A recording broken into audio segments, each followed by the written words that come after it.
自己過弧頂嘅位置，哇！又係非常之靚嘅，但係可惜俾我哋門將頂到。係嘅，角球打到嚟後點嘅位置，打門搞掂，15分鐘。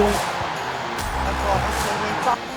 佢一開始防守咧，前邊鋒線就剩翻麥巴比，其他所有球員都係翻嚟呢個位置。又入一波，2比0，而家比分嚟到係 SKG。SKG 嘅隔開球，都係沿住邊路入到禁區左邊路嘅位置，自己過再比再射，85分鐘搞掂3比1 SKG。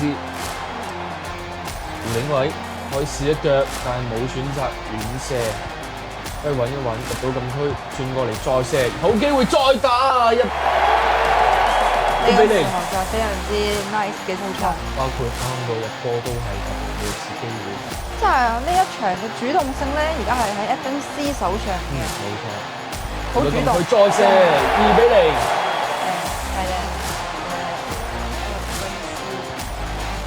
有時攞低個波，左邊嘅位置到禁區，弧頂再嚟射一腳3比0。